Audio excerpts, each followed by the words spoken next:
जन्म ଆଉ ମୃତ୍ୟୁର ରହସ୍ୟ ଭେଦ କରି ମା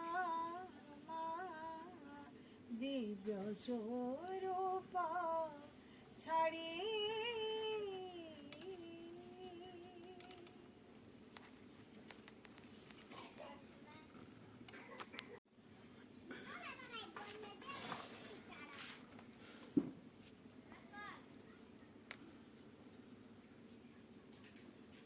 करुणामयी माँ परम प्रभु श्री अरविंद उपस्थित समस्त भाई भौणी मानक मोर नमस्कार। आपण गाँ को मु आसी निहाती मनरे प्रश्न उठुथो बोधे आमको दीक्षा देवाई आसछंती कना केते केते ठाकुर संस्थार लोक सब आसछंती एमिति आलोचना करछंती तापर कहछंती तुम दीक्षा नियो कौन गोटे नुआ कथा कहि देई पळौछंती दीक्षा देई पळौछंती किंतु प्रकृत कथा आमे के दीक्षा देवा को आसी ना आमे शिक्षार कथा कहिया को आसछु कौन से शिक्षार कथा जदि वर्तमान संसार को देखिबा संसार ला भल अवस्था अच्छी भणी माने कहतु भल अवस्था अच्छी ये संसार जमा राग रुषार लोक नांदी लोभी लोक नांदी अहंकारिया नांदी गंडल करिया लड़ाई करिया बोमा फुटेवा गला काटिया लोक नांदी अछंदी ना नहीं चोरी डकैत करिया लोक अछंदी ना नहीं हैं असत अन्याय करिया लोक अछंदी ना नहीं बाटरे गले निरापद ना जाई पड़छे दुर्घटना होउची ना नहीं चोर भय रहउची ना नहीं झील भंको इज्जत उठे कि नहीं होउचंदी से प्रकार बदमाशिया लोक संसार अछंदी ना नहीं ताले ये संसारटा वर्तमान केमिति हेई गला भगवान कौन ये हाँवाई संसार तैयारी करते ना जदि ये हाँवाई संसार तैयारी कर नथिले ये हो का गला अच्छा कौ माने करछंती जो माने चोरी करछंती डकायत से मनीष ना अन्य किए मनीष अच्छा से मनीष मानक ता माँ जन्म देना किए देछि आज भगवान को डाकुची भक्ति करुची ताकू भी ता माँ जन्म देछि ना नहीं ताले माटे दी प्रकार पिला जन्म दे पारे भल पिला जन्म दे पारे खराब पिला भी जन्म दे पारे ताले को प्रकार पिलार माँ हेले भल भणी माने कहतु जो पिलाटी संसार कल्याण करिवो संसार उन्नति करिवो यदि मो पिलाटा संसार मंगल कला संसार असत अन्याय को दूरेला गरीब को हटेला लोक मन में आनंद देला ताले मो माँ हवाटा सार्थक ना नहीं हाँ कहतु माँ मैंने कौन देश बस अनेक माँ मैंने छुआ धरी बस ये जो पिला माने संसार जे कल्याण करिवो सेही भली एक पिला मान को जन्म देवा पाई ता माटा प्रार्थना करथियो ना नहीं हाँ गोटे माँ पिलाटी को जन्म देवा पूर्व प्रार्थना कला भितर एमितिया गोटे पिलार जमी माँ हेबी से संसार को आलोक देखेब संसार अज्ञानता को दूर कर पूरा पराक्रमी हम ज्ञान रे बलियान हम प्रार्थना कला जानला तर मो माँ हवा को जाऊँगी ऋषि आश्रम रहा दीटा पिला जन्म देला जनक ना लभ आउ जनक ना कुश जाना पिला दीटा से शिखेला क्षत्र तेज ब्रह्म तेज शिक्षा देला माँ निजे तपस्वी है माँ निजे सब साधना कला भगवान डाकिला भगवान का मंत्र जप कला प्रार्थना कला ये सब है तापरे पिला माने माँ को देखी देखा शिखिले 12 वर्ष पर्यंत ये चलला पिला जन्म हर 12 वर्ष पर्यंत सी ता बापा को चिन्ह देलानी बापा से देखा करेनी तापरे मामा एटी कथा किए हवानी जो कथा कहते भल कि शुणिले बुझिले आम से प्रकार पिला मान सृष्टि कर जो कथा आलोचना जब आम अन्यमनस्क न शुणा आम कर कि ସେଇଥିପାଇଁ କହିଲି ଯେତିକି ସମୟ ବସି ଅଳ୍ପ ସମୟ ମୁଁ ଆଲୋଚନା କରିବି, ମନ ଦେଇକି ଶୁଣିବା, ନୀରବ ରହିବା। ଝାଗଡ଼େ ଆଚାସରେ এটা শোনা ଏଇ ଯେଉଁ ମାଟି 12 ବର୍ଷ ପର୍ଯ୍ୟନ୍ତ ତା ବାପାକୁ ଚିହ୍ନେଇ ଦେଇନି ଛୁଆଙ୍କୁ, ନିଜେ ତପସ୍ୟା କରୁଛି, ଜପ କରୁଛି, ବେଦ ପଢ଼ୁଛି, ଜ୍ଞାନ ଅର୍ଜନ କରୁଛି, ସାଧନା କରୁଛି। ସେ ଅନୁସାରେ ପିଲାକୁ ମଧ୍ୟ ଶିଖେଇଲା, ପିଲା ବି ଶିଖିଲେ, କ୍ଷେତ୍ର ତେଜ ଶିଖିଲେ, ବ୍ରହ୍ମ ତେଜରେ ଶିଖିଲେ। ତା ବାପା ଗୋଟେ ଘୋଡ଼ାକୁ ଛାଡ଼ି ଦେଇଥିଲେ, ସେ ଘୋଡ଼ାକୁ ପିଲା ଦୁଇଟା ଅଟକେଇ ଦେଲେ। କିଏ ଅଟକେଇଲା? ଦୁଇଟା ଛୁଆ 12 ବର୍ଷ ପିଲା। ତେଣୁ ଲଢ଼େଇ ହେଇଗଲା ତାଙ୍କ ସହିତ, ହେଲା। ତା କକା ମାନଙ୍କ ସହିତ ଆଗେ ଲଢ଼େଇ ହେଇଯାଇଛି, ପିଲାମାନଙ୍କର ଯେ କକା, ତାଙ୍କ ସହିତ ଆଗେ ଲଢ଼େଇ ହେଇଯାଇଛି, ହାରୁଛନ୍ତି ସେମାନେ। 12 ବର୍ଷର ଛୁଆ ଦିଟାକୁ ଏ ବଡ଼ମାନେ ହରେଇ ପାରୁନାହାନ୍ତି। ଶେଷରେ ତା ନିଜ ବାପା ଆସିଲେ, ସିଏ ବି ଯୁଦ୍ଧ କଲେ, ସିଏ ବି ହାରିଲେ। ଆରେ ଏ ଛୁଆ ଦିଟାକୁ କ'ଣ ହରେଇ ହଉନି? ଏ ପିଲା ଦିଟା କିଏ? ତାଙ୍କ ପରିଚୟ, କାରଣ ବାପା ଚିହ୍ନି ନାହିଁ ଏମାନେ ମୋ ପିଲା ବୋଲି, ପିଲାମାନେ ବି ଚିହ୍ନି ନାହାନ୍ତି ଇଏ ମୋ ବାପା ବୋଲି। କିଏ ସେ ପିଲା ଦିଟା? ତାଙ୍କ ସଭାକୁ ଦିନେ ଡକେଇଥିଲେ, ରାମାୟଣ କଥା କହିବା ପାଇଁ ପିଲା ଦିଟା ଆସିଥିଲେ। ଅନର୍ଗଳ କହିଗଲେ ରାମାୟଣ, ଅନର୍ଗଳ। ଆରେ ଏମାନେ ତ ବହୁତ ଜ୍ଞାନୀ, ପରାକ୍ରମୀ, ମତେ ହରେଇ ଦେଇଛନ୍ତି, ଜ୍ଞାନରେ ମଧ୍ୟ ବହୁତ। ପିଲା ଦିଟା କିଏ? ତାଙ୍କ ପ୍ରକୃତ ବାପା କିଏ, ମା କିଏ? ତାପରେ ବହୁ ସନ୍ଧାନ ପରେ ଜାଣିଲେ ଇଏ ସୀତା ଦେବୀଙ୍କର ପିଲା, ଅର୍ଥାତ୍ ଶ୍ରୀରାମଚନ୍ଦ୍ରଙ୍କର ପିଲା। ରାମ ସୀତାଙ୍କ ପାଖରୁ ଜନ୍ମ ହେଇଥିବା ପିଲା ଦିଟା ହଉଛନ୍ତି ଲବ ଆଉ କୁଶ। ତେବେ ତାଙ୍କ ମା କୋଉ ପ୍ରକାର ଭାବରେ ତିଆରି କରିଛି ଯେ ଛୁଆ ଦିଟାଙ୍କୁ, 12 ବର୍ଷର ପିଲାଟା ଏତେ ଗୁଣର ଅଧିକାରୀ, ସମ୍ଭାବନା ନାହିଁ ସଂସାରରେ। କାରଣ ସେ ପ୍ରାର୍ଥନା କରି କରି ପିଲାମାନଙ୍କୁ ଆଣିଥିଲେ। ଆଉ ଆଜିର ଯେଉଁମାନେ ଝିଅ ଅଛନ୍ତି, ଦିନେ ବିବାହ କରିବେ, ବିବାହ କଲେ ସେ କ'ଣ ଚିନ୍ତା କରୁଛନ୍ତି?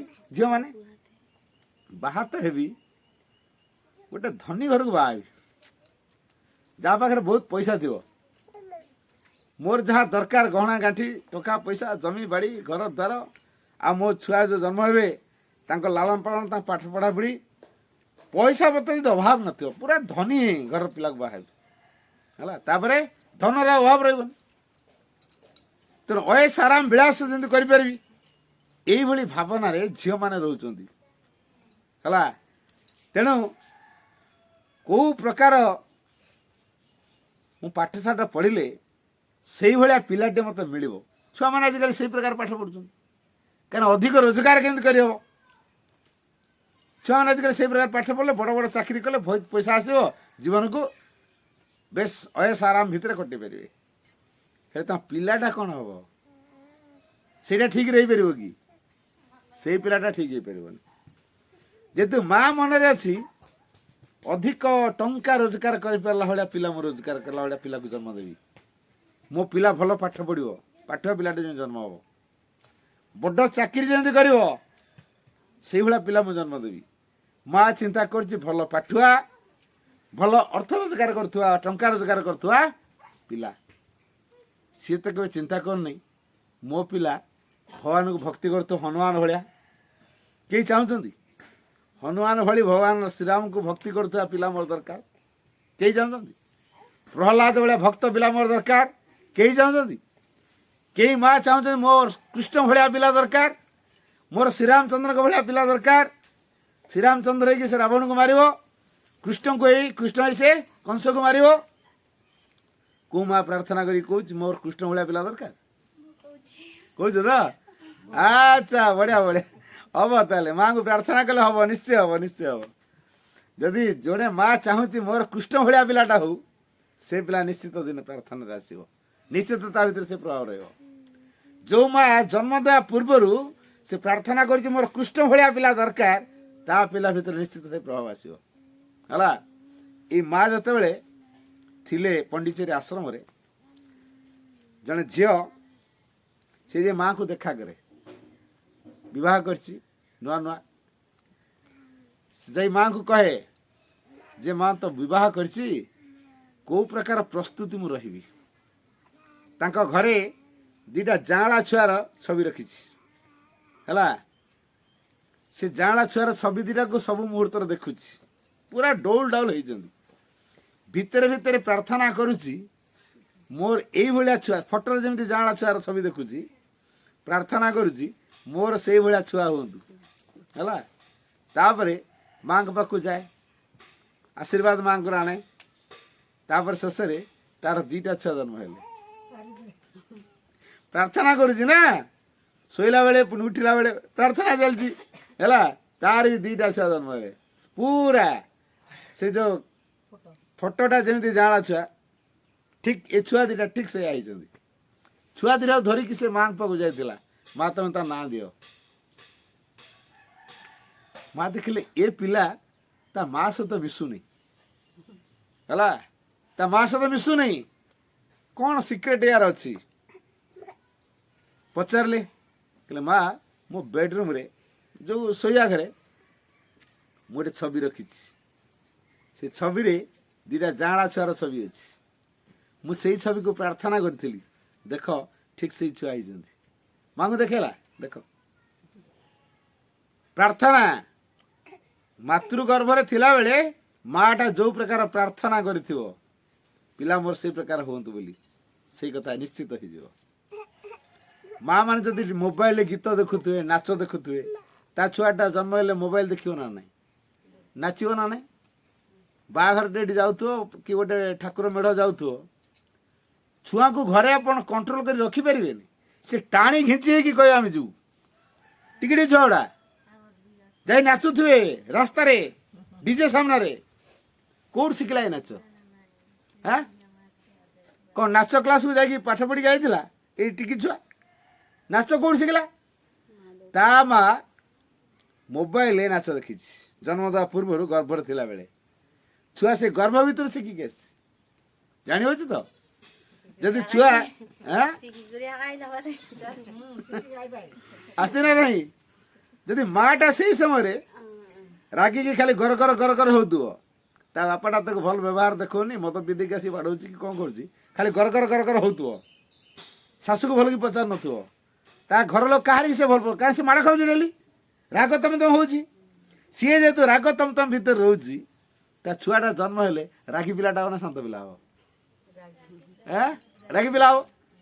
ତାପରେ ସିଏ ଠେଙ୍ଗା ବାଡ଼ି ଧରିବ ନା ନାହିଁ, ମରାପିଟା କରିବ ନା ନାହିଁ, ତାପରେ ବଡ଼ ହେଲେ ଖଣ୍ଡା ଧରିବ ନା ନାହିଁ, ବନ୍ଧୁକ ଧରିବ ନା ନାହିଁ, ସଇଲା। କୋଉଠୁ ଆସିଲା ଏ ରାଗ ଗୁଣଟା ତାର? କୋଉଠୁ ଆସିଲା? ଟିକେ ଅନୁଭବ କରିବା, କୋଉଠୁ ଆସିଲା କୁହ ତ ଭଉଣୀ ମାନେ? ମାତୃଗର୍ଭରେ ଥିଲାବେଳେ ମା ଯୋଉ ରାଗିକି ତମତମ ହେଇଛି, ଗୋଡ଼ କାଚି କାଚିକା କାମ କରୁଛି, ପାଟିତୁଣ୍ଡ ସବୁବେଳେ କରୁଛି, ତା ପାଖରୁ ଏ ପିଲାଟା ଆସିବ ଯେତେବେଳେ କ'ଣ ହବ? ସେଇଆ ହବ ନା ନାହିଁ? ସେଇଆ ହବ। ତେଣୁ ଶିକ୍ଷାଟା କୋଉଠି ଅଛି? ମା ଗର୍ଭ ଭିତରେ ମାଠୁ ଶିକ୍ଷା କରିବାର ଅଛି। ମା ଯଦି ସରଳିଆ ହେଇଯିବ, ଭକ୍ତି କରୁଥିବ। ମୁଁ ଗୋଟେ ସତ ଘଟଣା କହୁଛି ଶୁଣ। ଆଉ ଗୋଟେ ସତ ଘଟଣା, ଜଣେ ପୁରା ଗୁଣ୍ଡା ମରାଧରା କରେ, ହଜାର ହଜାର କେସ୍ ଥାନାରେ, ପୋଲିସ ବି ଡରେ ତାକୁ ହେଲା। ପୋଲିସ ବି ଡରେ, ଏତେ ଆତଙ୍କ ତିଆରି କରିଦେଇଥିଲା, ପୋଲିସ ବି ତାକୁ ଡରେ। ପରିବାର ସମସ୍ତେ ଏଇ ମାଙ୍କର ଆଶ୍ରିତ, ଏଇ ମାଙ୍କର ଭକ୍ତ। ମା ସେତେବେଳେ ଥିଲେ, ସରତ୍ୟାଗ କରିନଥିଲେ। ସମସ୍ତେ ଯାଇକି ମାଙ୍କୁ କହିଲେ, ମା ଆମେ ତ ତମର ଆଶ୍ରିତ ହେଲୁ, ତମକୁ ଭଲ ପାଇଲୁ, ଯାହା ଦରକାର ତମକୁ ମାଗିଲୁ, ଆମର ଏ ଗୋଟେ ପିଲା କେମିତି ବାଟ ଉଡ଼ା ହେଇଗଲା, ଏତେ ଗୁଣ୍ଡାଗିରି କରୁଛି, ମରାଧରା କରୁଛି ଯେ ଆମେ ତ ପାଖକୁ ସାହସ କରିକି ଯାଇପାରୁନୁ। ପରିବାର ଲୋକେ ତା ପାଖକୁ ଯାଇପାରୁନାହାନ୍ତି, ଅନ୍ୟ ଲୋକ ତ ଦୂରର କଥା, ତାକୁ ଟିକେ ବଦଳେଇ ଦିଅ ମା।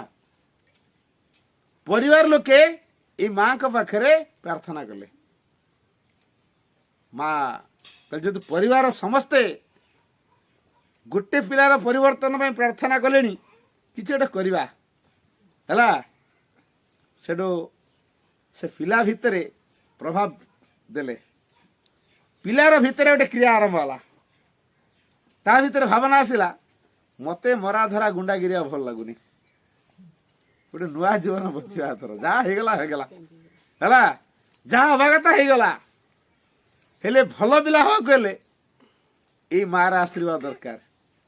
ଯଦି ଏ ମା ମତେ ଆଶୀର୍ବାଦ ନ କରିବେ ମୁଁ ଭଲ ପିଲା ହେଇପାରିବି ନାହିଁ। ତେଣୁ କ'ଣ କରିବ? ଆସିଲା ମା ପାଖକୁ। ମା ତ ଥିଲେ, ଶଶୁରରେ ଥିଲେ, ଦେହ ଛାଡ଼ିନାହାନ୍ତି। ପାଦକୁ ଧରିଲା, କହିଲା ମା ମୁଁ ଜାଣିଛି ତମେ ହଉଛ ଦିବ୍ୟ ଜନନୀ। ତମେ ଯଦି ମୋ ମୁଣ୍ଡରେ ହାତ ରଖିକି ଆଶୀର୍ବାଦ କରିଦବ ମୁଁ ନିଶ୍ଚୟ ବଦଳିଯିବି। ମତେ ଆଉ ଏଇ ଜୀବନ ଭଲ ଲାଗୁନି। ବହୁତ ମରାଧରା କଲି, ବହୁତ ଗୁଣ୍ଡାଗିରି କଲି, ଆତଙ୍କ ତିଆରି କରିଦେଲି, ଆଉ ମତେ ଆଉ ଭଲ ଲାଗୁନି ହେଲା। ଯେହେତୁ ମତେ ଆଉ ଏସବୁ ଭଲ ଲାଗୁନି, ତମେ ଗୋଟେ କାମ କର, ମତେ ଟିକେ ବଦଳେଇ ଦିଅ, ମତେ ଗୋଟେ ଭଲ ମଣିଷ କରିଦିଅ, ଯେମିତି ମୁଁ ଏକ ସାଧନା ଜୀବନ ବଞ୍ଚିବି, ମୁଁ ଭଗବାନଙ୍କ ସେବା ଯେମିତି ସବୁବେଳେ କରିବି, ସେଇଭଳିଆ ଗୋଟେ ମଣିଷଟେ ମତେ କରିଦିଅ। ମୁଁ କହିଲି ସତରେ କହୁଛି ନା ମିଛରେ ମିଶିଆ କହୁଛି? କହିଲେ ତମେ ଆଶୀର୍ବାଦ ନ କଲେ ମୁଁ ତମ ପାଦ ଛାଡ଼ିବିନି। ମା ଦେଖ, ମାନେ ଗୁଣ୍ଡା ଷ୍ଟାଇଲରେ ଆଶୀର୍ବାଦ କରିବ ତ ପାଦ ଛାଡ଼ିବି, ନହେଲେ ପାଦ ଛାଡ଼ିବି ନାହିଁ। ଗୁଣ୍ଡା ଷ୍ଟାଇଲ ପୁରା ସତରେ କହୁଛି ନା। ମା ଟିକେ ତା ଭିତରକୁ ବସିଲେ, ତା ଆତ୍ମା ଭିତରକୁ ଗଲେ, ଜାଣିଲେ ଏଇଟା ସତ କଥା କହୁଛି। ଆଉ ସିନା ପ୍ରକୃତିରେ ବଦଳିବାକୁ ଚାହିଁଲାଣି। ଆଉ ସେଇଠୁ ମୁଣ୍ଡରେ ହାତ ରଖିଲେ, ଆଶୀର୍ବାଦ କଲେ। ତାପରେ ଯା, ଏଣିକି ତୋର ନୂଆ ଜୀବନ ଆରମ୍ଭ ହବ, କିନ୍ତୁ ସାବଧାନ, ବାଇକ୍ ଚଲେଇବୁନି, ମୋଟରସାଇକେଲ ଚଲେଇବୁନି, କାହିଁକିନା ମୋଟରସାଇକେଲ ଚଲେଇଲେ ତୋ ପାଇଁ ବିପଦ ଅଛି ହେଲା। ୟା ମନେ ରଖିପାରିଲାନି, ମୋଟରସାଇକେଲ ଚଲଉଥିଲା, ଏମିତି ଗୋଟେ ଆକ୍ସିଡେଣ୍ଟ ହେଲା, ସ୍ପଟ୍ ଡେଥ୍ ହେଇଗଲା, ମରିଗଲା। ଆଉ କ'ଣ ନୂଆ ଜୀବନ ଆରମ୍ଭ ହବ? ସାଧାରଣ ଜୀବନ କ'ଣ ଆରମ୍ଭ ହବ? ତାର ଆତ୍ମାଟା ଯେହେତୁ ମାଆଙ୍କୁ ପ୍ରାର୍ଥନା କରିଛି ମୁଁ ଏକ ସାଧନା ଜୀବନ ବଞ୍ଚିବି ହେଲା, ମରିବା ପୂର୍ବରୁ ତାର ଯେ ସାନ ଭଉଣୀ କି ଥିଲା, ସିଏ ଜଣକୁ ବିବାହ କରିଛି।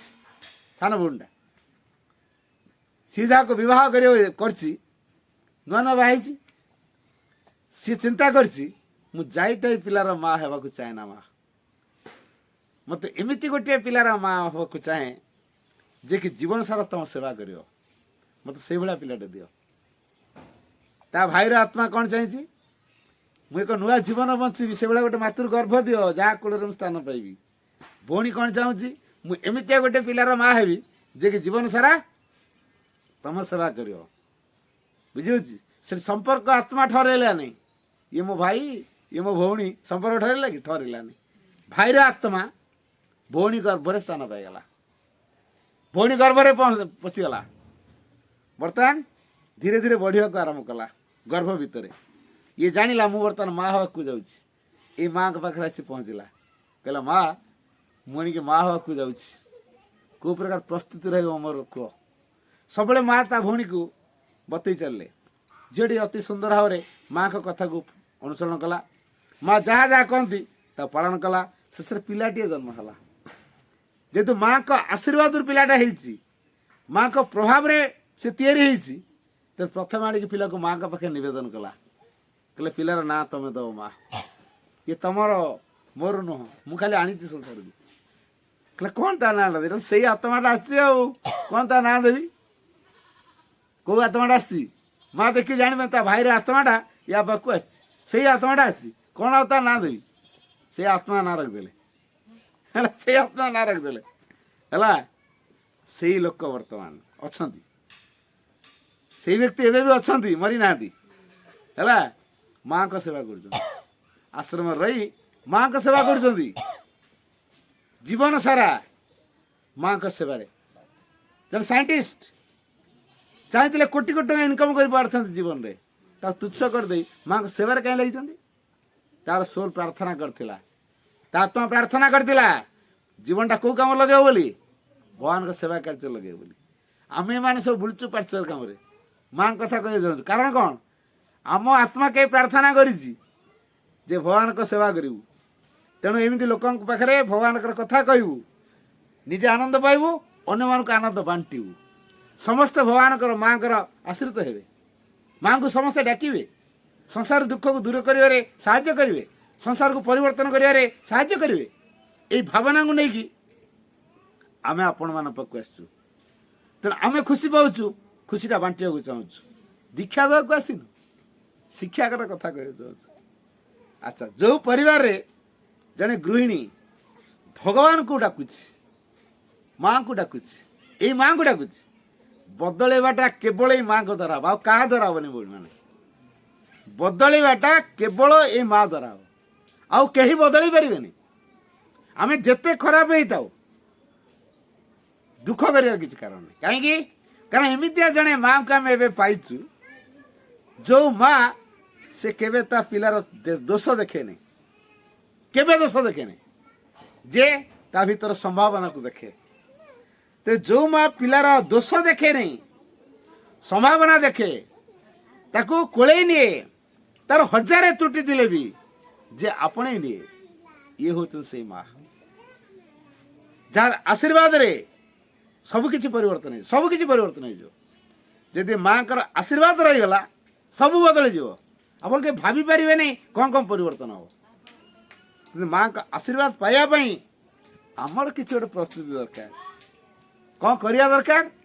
ଘରେ ମାଆଙ୍କୁ ନିଶ୍ଚିତ ରଖିବା ଦରକାର। ଘରର ମାଲିକ ବୋଲି ତାଙ୍କୁ ମାନିବା ଦରକାର। ମାଆଙ୍କ ପାଖରେ ଶ୍ରଦ୍ଧାର ସହିତ, ଏଇ ଯେମିତି ଆମେ ପ୍ଲେଟ୍ ଉପରେ ପାଣି ଟିକେ ଦେଇ ଫୁଲଟିଏ ରଖିଛୁ, ଶ୍ରଦ୍ଧାରେ ଦେଇଛୁ, ଫୁଲଟା ଯେତିକି ସତେଜ ହେଇକି ରହିବ ଆମ ଭାବନାକୁ ସେ ମାଆଙ୍କ ପାଖରେ ସେତିକି ପହଞ୍ଚେଇବ। ସୁନ୍ଦର ଭାବରେ କପଡ଼ା ଦେଇ ତା ସଜେଇଛୁ ନା ନାହିଁ, ସେମିତି ଆମ ଘରେ ମାଆଙ୍କୁ ଯେତେ ସୁନ୍ଦର କରି ସଜେଇବା ଆମ ଭିତରଟାକୁ ସେ ସେତିକି ସୁନ୍ଦର କରିବେ। ଆମ ଭାବନାକୁ ସୁନ୍ଦର କରିବେ, ଆମ ଚିନ୍ତାକୁ ସୁନ୍ଦର କରିବେ, ଆମ ଅନୁଭବକୁ ସୁନ୍ଦର କରିବେ, ଆମ କାର୍ଯ୍ୟକୁ ସୁନ୍ଦର କରିବେ। ତେଣୁ ଏଇଥିପାଇଁ ଆମେ ମାଆଙ୍କୁ ସୁନ୍ଦର ଭାବରେ ସଜେଇବା। କାହିଁକିନା ଆମ ଭିତରଟା ସୁନ୍ଦର ହେଲେ ବାହାର ସବୁ କାର୍ଯ୍ୟଧାରା ସୁନ୍ଦର ହେଇଯିବ, କେହି ଆଉ ଗୋଳମାଳ କରିପାରିବେନି। ତେଣୁ ଏଇ ଭାବ, ସୁନ୍ଦରତମ ଭାବକୁ ଆମ ଭିତରେ ସୃଷ୍ଟି କରିବା ପାଇଁ ମାଆଙ୍କର କୃପା ଦରକାର। ଘରେ କିଛି ଅସୁବିଧା ଆସୁଛି, ଏଇ ମାଆଙ୍କ ପାଖରେ ପହଞ୍ଚେଇବା। ସିଏ ପହଞ୍ଚିଲା ବେଳକୁ ଅସୁବିଧା ହେଉନଥିବ, ସମାଧାନ ହେଇଯାଇଥିବ। ଇଏ ଏମିତିକା ମା, ଯୁଆଡ଼େ ଯାଉଛନ୍ତି ମାଆଙ୍କୁ ଯଦି କହିକି ଯାଇଥିବେ, ମାଆଙ୍କ ଶକ୍ତି ଆପଣଙ୍କ ପଛେ ପଛେ ଯାଇକି ସାହାଯ୍ୟ କରିକି ଆସିବ। ଯୋଉଠି ଥାନ୍ତୁ। ମୋ ଘର କେଉଁଠି, ମୁଁ କେଉଁଠିକି ଆସିଛି ଜାଣିଛନ୍ତି? ମୁଁ କେଉଁଠି ଆସିଛି କହିଲେ? କେନ୍ଦୁଝରରୁ। ଘଟଗାଁ ତାରିଣୀ ନାଁ ଶୁଣିଥିବେ, ମୁଁ ସେ କେନ୍ଦୁଝରରୁ ଆସିଛି। କେତେ କିଲୋମିଟର ବାଟ ଏଠୁ? ପାଖାପାଖି 1000 କିଲୋମିଟର। 1000 କିଲୋମିଟର। ମୁଁ କ'ଣ ପାଇଁ ଏଠିକି ଆପଣମାନଙ୍କ ପାଖକୁ ପଳେଇ ଆସିଛି? କାରଣ ମୁଁ ଏ ମାଆଙ୍କୁ ଭଲ ପାଇକି ଯାହା ଖୁସିଟା ପାଉଛି, ସେ ଖୁସିଟା ଆପଣମାନଙ୍କୁ ବାଣ୍ଟିବା ପାଇଁ ଆସିଛି। ଆପଣମାନେ ଯେ ସେ ଖୁସିରେ ରହିପାରିଲେ, ତାହେଲେ ମୁଁ ଜାଣିବି ଯେ ମାଆଙ୍କ ପିଲା ମୁଁ ଠିକ୍। ତେଣୁ ଏଇ ମାଆଙ୍କ କଥା କହିଲେ ଆପଣ ଯଦି ମାଆକୁ ଗ୍ରହଣ କରିପାରିଲେ, ଆପଣମାନେ ଯଦି ଖୁସି ହେଇପାରିଲେ, ତାହେଲେ ମୁଁ ଜାଣିବି ସଂସାରକୁ ଖୁସିମୟ କରିବାରେ ମୁଁ କିଛି ସାହାଯ୍ୟ କଲି ବୋଲି। ସଂସାର ପରିବର୍ତ୍ତନ କିଛି ସାହାଯ୍ୟ କଲି ବୋଲି ଭାବିବି, ମୋ ଜୀବନ ସାର୍ଥକ ହେଲା ବୋଲି ଭାବିବି। ମୁଁ ଏଇଥିପାଇଁ ଏତେ ବାଟ ପରିଶ୍ରମ କରି ମୁଁ ଆସିଛି। କାରଣ ଏଇ ଆନନ୍ଦଟା ବାଣ୍ଟିଲେ ଅଧିକ ଆନନ୍ଦ ମିଳେ। ହେଲା, ମୁଁ ଆନନ୍ଦ ପାଇଛି, ସେ ଆନନ୍ଦଟା ଯଦି ବାଣ୍ଟିବି ତାହେଲେ ଅଧିକ ଆନନ୍ଦ ପାଇବି। ତେଣୁ ପରିବାରରେ ମାଆଙ୍କୁ ଯଦି ଭଲ ପାଇବି, ମାଆଙ୍କୁ ମୁଖ୍ୟ କରିବି, ମୁଁ ଆନନ୍ଦ ପାଇବି, ମୋ ପରିବାର ସମସ୍ତେ ମଧ୍ୟ ସେ ଆନନ୍ଦଟା ପାଇବେ। ପରିବାର ଆମର କ'ଣ ହେବ? ଗୋଟେ ଆନନ୍ଦମୟ ପରିବାର ହେବ, ହସ ଖୁସିର ପରିବାର ହେବ। ଯେଉଁ ପରିବାରରେ କଳି କଜିଆ ନଥିବ, ହଣାକଟା ନଥିବ, ମରାଧରା ନଥିବ, ବାଦ ବିବାଦ ନଥିବ, ହିଂସା ନଥିବ, ଈର୍ଷା ନଥିବ, ଲୋଭ ନଥିବ, ଅହଙ୍କାର ନଥିବ, ସ୍ୱାର୍ଥ ନଥିବ, ଥିବ ଖାଲି ପ୍ରେମ, ସହଯୋଗ, ଆନନ୍ଦ, ସରଳତା, ଏଇ ଗୁଣ ଗୁଡ଼ାକ ଥିବ। ସେଭଳିଆ କିଏ ତିଆରି ବସେଇବ? ଏଇ ମା ହିଁ କଳ କରିବେ। ଏଇ ମା ଯାହାକୁ ଚାହିଁଦେବେ ତାର ଦୁଃଖ ରହିବନି। ମାଙ୍କ ଦୃଷ୍ଟି ଯାହା ଉପରେ ପଡ଼ିଯିବ ତାର ଦୁଃଖ ରହିବନି। କିନ୍ତୁ ଆମେ ମାଙ୍କ ଦୃଷ୍ଟି ସହିତ ଦୃଷ୍ଟି ମିଶଉନୁ, ମାଙ୍କୁ ଚାହୁଁନୁ। ଏଠି ଆପଣମାନେ ଯେତେ ଜଣ ବସିଛନ୍ତି ବଡ଼ ଭାଗ୍ୟବାନ। କାହିଁକି ଜାଣିଛନ୍ତି? କାହାକୁ ଦେଖୁଛନ୍ତି କହିଲେ? ଦିବ୍ୟ ଜନନୀଙ୍କୁ ଦେଖୁଛନ୍ତି। ସମସ୍ତେ ଏଇ ଦିବ୍ୟଜନଙ୍କ ଫଟୋ ଦେଖିନଥିବେ, ସମସ୍ତେ ଦେଖିନଥିବେ। ହେଲା, ବହୁତ ତପସ୍ୟା ଦରକାର, ପ୍ରାର୍ଥନା ଦରକାର। ଆଜି ସୌଭାଗ୍ୟର କଥା ଯେ ଆପଣମାନେ ଏଇଭଳି ଏକ ମାଆଙ୍କର ଫଟୋ ଦେଖିବାକୁ ପାଇଲେଣି। ମା ବୋଲି ଡାକିଲେଣି। ପ୍ରଥମେ ମୁଁ ଜପ କରା କରେଇଲି, ମା ମା ବୋଲି। ମା ନାମ ଜପିଲେଣି, याडू बड़ कथा आ किछि नहीं। माँ देइचंदी तांकर बाणी जदि किछि असुविधा देखा दिए संगे संगे मोर नाम माँ माँ जप कर। कौन कहली जदि किछि असुविधा देखा दिए जिते जो प्रकार छुआर देह खराब हो घरे कार टेंशन थाऊ कार दुर्घटना होता हो कि हॉस्पिटल थाऊ कि आज चोर भय थाऊ कि डकायत भय थाऊ कि अन्य किसी भय थाऊ जिते जेकोसी असुविधा से पहुँचला कौन करिया आम सांगे सांगे माँ माँ माँ माँ डाकिया।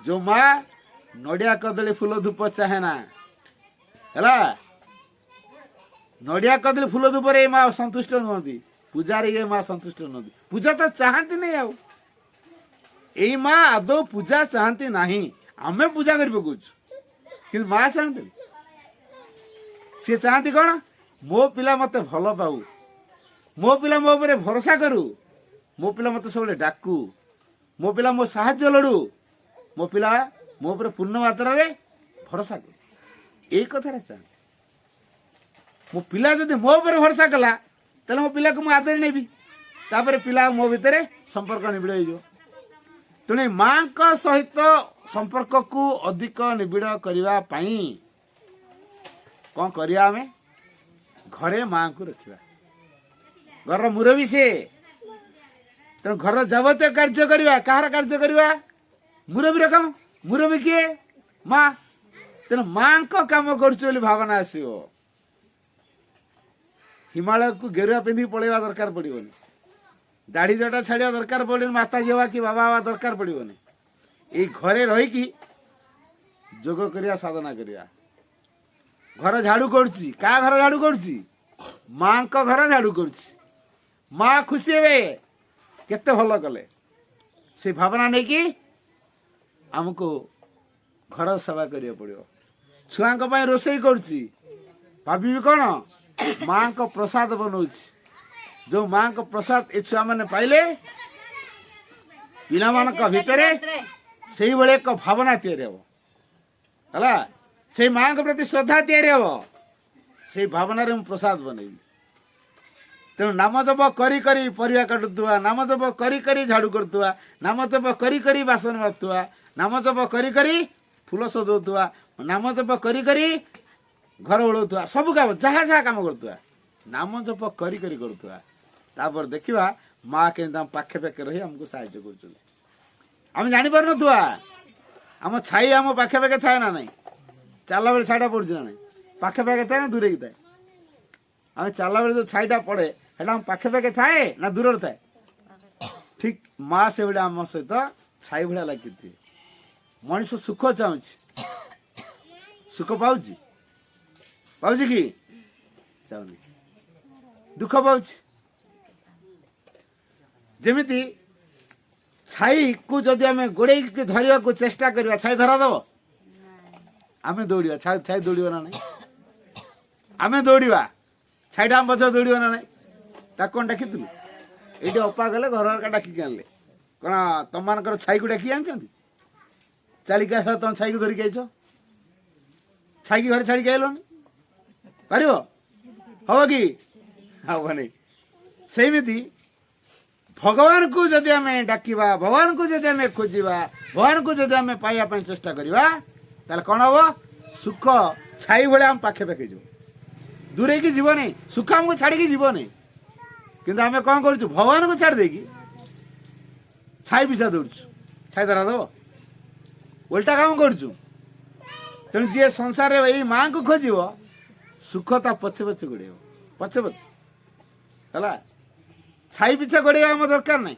आम दौड़े छाई आम पछे पछे गोड़ आम माँ को खोजिले सुख आम पछे पछे मिल आज सुख कौटी मिल खोज माँ को भगवान कौन दौड़े भगवान आम पिछा दौड़े ना सुख पाई काम कले भगवान आम पिछा गोड़े ना भगवान को पाई काम कले सुख आम पिछा गोड़ कौन कर कह मु कौन कहली भगवान को खोजिले सुख आम पिछा गोड़ सुख को खोजिले भगवान आम पिछा गोड़े ना कौन कर कह आउ थे कहूँ अन्य मनस्क सब खोजू बंद करदे यही कथा भल कि शुणा ଭଗବାନଙ୍କୁ ଖୋଜିବା ପାଇଁ ବାହାରିଲେ ବା ଖୋଜିଲେ ସୁଖ ଆମ ପଛେ ପଛେ ଗୋଡ଼େଇବ ହେଲା। କାହାକୁ ଖୋଜିଲେ? ଭଗବାନଙ୍କୁ ଖୋଜିଲେ କିଏ ଗୋଡ଼େଇବ? ସୁଖ ଗୋଡ଼େଇବ। ସୁଖକୁ ଯଦି ଖୋଜିବା ଭଗବାନ ଗୋଡ଼େଇବେ କି? ଭଗବାନ ଗୋଡ଼େଇବେ ନାହିଁ। ତାହେଲେ କ'ଣ କରିବା ଦରକାର କୁହ? ଭଗବାନ ଖୋଜିବା ସୁଖ ଗୋଡ଼େଇବ, ଏଇଟା ଠିକ୍ ନା ସୁଖ ଖୋଜିବା ଭଗବାନ ଗୋଡ଼େଇବେ ଏଇଟା ଠିକ୍? କୋଉଟା ଦରକାର? ବାସ୍, ଭଗବାନକୁ ଖୋଜିଲେ ସୁଖ ଆମ ପିଛା ଗୋଡ଼େଇବ। ତାହେଲେ ସୁଖର ଚାବିକାଠିଟା କୋଉଠି ଅଛି? ଭଗବାନ ପାଖରେ ଅଛି। ଏଇ ମା ହେଲେ ଭଗବାନ, ସମସ୍ତଙ୍କର ଭଗବାନ, ସମସ୍ତଙ୍କର ମା। ମା ଛୁଆ କଥା ବୁଝିବ ନାହିଁ, କିଏ ବୁଝିବ? ତାହେଲେ କିଏ ଅତି ଆପଣାର କୁହ? ଆମର ସବୁଠୁ ଆପଣାର କିଏ? ଛୁଆର ସବୁଠୁ ଆପଣାର କିଏ? ତା ମା। ଛୁଆ କାହାକୁ ବେଶୀ ଚିହ୍ନିଛି? ତା ମାଆକୁ ଚିହ୍ନିଛି। ଛୁଆ କାହା ଉପରେ ଭରସା କରିବ? ଆମ ସମସ୍ତଙ୍କର ମା କିଏ? ଏ ତେଣୁ ଆମେ ସମସ୍ତେ ମାଆକୁ ଡାକିବା ନା ନାହିଁ? ଏ ମା ପାଇଁ ଗାଧୁଆ ଦେଖିବା। ଛୁଆ କହିବା ତୁ ଗାଧେଇ ପାଧେଇ ପାଉଡର ମାରି ସେଣ୍ଟ ମାରିକି ଆଇ, ତାହେଲେ ମୁଁ ତ ମା ଆଇ କହିବା କି? ଭଉଣୀ ମାନେ କହୁଥିବେ ବୋଧେ, କହୁଛ କି?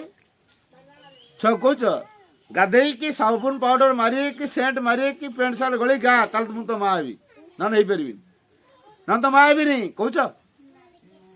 ତାକୁ ସାବୁନ କିଏ ମାରିଦବ? ତାକୁ ଚିତା କିଏ ମାରିଦବ? ତାକୁ ପାଉଡର କିଏ ମାରିଦବ? ତାକୁ ସେଣ୍ଟ କିଏ ମାରିଦବ? ତା ପ୍ୟାଣ୍ଟ ସାର୍ଟ କିଏ ଗଳେଇଦବ? ତାକୁ ସୁନ୍ଦର କରି ସଜେଇବ କିଏ? ତା ମା ହିଁ କରିବ। ଆଉ ମା କହିବ ତୁ ସେଇଟା ସଜେଇକି ତାପରେ ମୁଁ ତ ମା ହେବି କହିବ? ଏଇ ମା ସେମିତି କ'ଣ କରିବ? ମୋ ଛୁଆର କ'ଣ ହେଲା? ମୋର ମୁଁ ମୋ ଛୁଆକୁ ସଜେଇବି, ମୋ ଛୁଆକୁ ମୁଁ ଗଢ଼ିବି, ହେଲେ ମୋ ଛୁଆ ମୋ ପାଖକୁ ଆସିବା ଦରକାର। ଆମେ ମାଆକୁ ଖୋଜୁଛୁ ତ? ଯଦି ଆମେ ଏଇ ମାଆକୁ ଖୋଜୁଥିବା, ମାଆକୁ ଚାହୁଁଥିବା, ତାହେଲେ ଏଇ ମା ପାଇଁ କରିବ ନା ନାହିଁ? ନିଶ୍ଚୟ କରିବ। ତେଣୁ ଏଇ ମାଆକୁ ଯିଏ ଡାକିଛି ତାର ଜୀବନରେ ଅସୁବିଧା କିଛି ନାହିଁ, କାରଣ ତା ଅସୁବିଧାଟା ତାକୁ ବଦଳିବାରେ ସାହାଯ୍ୟ କରିଛି ହେଲା। ତେଣୁ କ'ଣ କରିବା? ଆଜିଠୁ ମାଆଙ୍କ ନାମ ଜପ କରିବା, ମାଆଙ୍କୁ ସବୁବେଳେ ମନେ ପକେଇବା, ଘରେ ଘରେ ମାଆଙ୍କ ଫଟୋଟିଏ ରଖିବା, ସବୁଦିନ ମାଆଙ୍କୁ ଟିକେ ଦେଖୁଥିବା, ଫୁଲ ଦେଇକି ସଜଉଥିବା। ମାଆଙ୍କୁ ସୁନ୍ଦର ସଜେଇଲେ ଆମ ଜୀବନ ସଜାଡ଼ି ହେଇଯିବ, ଆମ ଜୀବନ ସୁନ୍ଦର ହେଇଯିବ। ଏବଂ ମାଆଙ୍କୁ କହିକି ଯିବା, ଯାହା କରିବା ମାଆଙ୍କୁ କହି କରିବା, କରିସାରିବା ପରେ ମାଆଙ୍କ ପାଖରେ ସମର୍ପଣ କରିବା। ରାତି ଶୋଇଲା ବେଳକୁ ପ୍ରାର୍ଥନା କରିବା, ଆଜି ଦିନରେ ମା ମୁଁ ଯାହା ଭଲ ମନ୍ଦ ସବୁ କରିଛି ସବୁ ତମ ଚରଣ ନିବେଦନ କରିଦେଉଛି, ତମେ ତାକୁ ଗ୍ରହଣ କର, ବଦଳେଇ ଦିଅ। ଆଉ ଆସନ୍ତାକାଲି ବିଛଣା ଛାଡ଼ିଲା ବେଳକୁ ପ୍ରାର୍ଥନା କରିବା, ଦିନଟା ମା କେମିତି ତମ ସେବାରେ କଟୁ, ତମ ଦ୍ୱାରା ଯେମିତି ମୁଁ ପରିଚାଳିତ ହୁଏ, ତମେ ମୋତେ ପରିଚାଳିତ କର, ତମ ସେବାରେ ନିୟୋଜିତ କର। ବାସ୍। ଶୋଇଲା ବେଳେ କ'ଣ ପ୍ରାର୍ଥନା, ଉଠିଲା ବେଳେ କ'ଣ ପ୍ରାର୍ଥନା ମନେ ରହିଲା? ଶୋଇଲା ବେଳେ କ'ଣ କରିବା? ମାଆଙ୍କୁ ଏଇନେ ଫଟୋ ନାହିଁ, ଠିକ୍ ଅଛି, କିଛି କଥା ନାହିଁ। ଶୋଇଲା ବେଳେ ତ ପ୍ରାର୍ଥନାରେ ତ କରିପାରିବା ନା ନାହିଁ? କହିବା ମା ମୁଁ ଆଜି ଦିନରେ ଯାହା ଯାହା ସବୁ କରିଛି ତାକୁ ମୁଁ ତମ ଚରଣରେ ନିବେଦନ କରୁଛି, ନିଜେ ତମ ଚରଣରେ ନିବେଦିତ ହଉଛି, ତମେ ତାକୁ ସବୁ ଗ୍ରହଣ କର, ରୂପାନ୍ତର କର। ପୁଣି ରାତି ଭିତରେ ଯେମିତି ମୋ ଅଚେତନାକୁ ନ ଯାଏ, ସକାଳୁ ବିଛଣା ଛାଡ଼ିଲା ବେଳକୁ ପ୍ରାର୍ଥନା କରିବା ଯେ ମା ଆଜି ଦିନଟି କେମିତି ତମ ସେବାରେ କଟୁ, ତମ ଦ୍ୱାରା ଯେମିତି ପରିଚାଳିତ ହୁଏ, ତମ ସେବାରେ ଯେମିତି ମୁଁ ନିୟୋଜିତ ହୁଏ। ଏଇ ସକାଳେ ଆଉ ସନ୍ଧ୍ୟାବେଳର ଯେଉଁ ପ୍ରାର୍ଥନାଟା ଯଦି ଆମେ ଅଭ୍ୟାସ କରିବା ଆଜିଠୁ, ଦେଖିବା କିଛି ଦିନ ପରେ ଆମ ଗୁଣ, ଆମ ଭାବନା, ଆମ ଚରିତ୍ର, ଆମ କାର୍ଯ୍ୟକଳାପ ସବୁ ବଦଳି ଯାଇଥିବ। କିଛି ଦିନ ପରେ ବଦଳେଇ ଦେବେ। ମା ପେଟ ତଳେ ଯେଉଁ କୁକୁଡ଼ା ଅଣ୍ଡା ଦିଏ ନା ନାହିଁ, ଯେଉଁଟା ପେଟ ତଳେ ରହେ ସେଟା ଛୁଆ ହୁଏ ନା ଦୋକାନର ଟ୍ରେରେ ଯେଉଁ ଅଣ୍ଡାଟା ଥାଏ ସେଇଟା ଛୁଆ ହୁଏ? କୁହନା ଦେଖିବା, କେଉଁଟା ଛୁଆ ହୁଏ? ମା ପେଟ ତଳେ ଯେଉଁ ଅଣ୍ଡାଟା ଥାଏ ସେଇଟା ଛୁଆ ହୁଏ। ଯିଏ ସେମିତି ମାଆଙ୍କ ତଳେ ଥିବ, ମାଆଙ୍କ ଆଶ୍ରିତ ହେଇଥିବ, ତାର କ'ଣ ହବ? ବଦଳିବାଟା ହବ। ଆଉ ଯିଏ ଦୋକାନ ଟ୍ରେରେ ଥିବ ଯେଉଁ ଅଣ୍ଡା, ସେ ଆମଲେଟ୍ ହବ, ହବ ନା ନାହିଁ? ଦୋକାନ ଟ୍ରେରେ ଯେଉଁ ଅଣ୍ଡା ଅଛି ସିଏ କ'ଣ ଆମଲେଟ୍ ହେବା ପାଇଁ, ଛୁଆ ହେବା ପାଇଁ? ଛୁଆ ହେଇପାରିବ। ଆମେ ଦୋକାନ ଅଣ୍ଡା ହବା ନା ମା ପେଟ ତଳର ଅଣ୍ଡା ହବା କୁହ? ମା ପେଟ ତଳର ଅଣ୍ଡା ହବା। ତାହେଲେ ମା ଆମକୁ ଢାଙ୍କିକି ରଖିବେ ହେଲା। ମାଆକୁ ଡାକିବା ତ? ଡାକିବା ନା? ଠିକ୍ ଅଛି। ଗୋଟେ ମିନିଟ୍ ମାଆଙ୍କ ନାମ ଜପ କରି ତାହେଲେ ସାରିବା। ସମସ୍ତେ ସିଧା ହେଇକି ବସିବା। ବୁଝିଲେ ନା ରେ? ମାଆଙ୍କୁ ଡାକିବ ହେଲା, ସମସ୍ତେ ଆଖିଲି ମୁଖିଲି ଡାକିବା ହେଲା।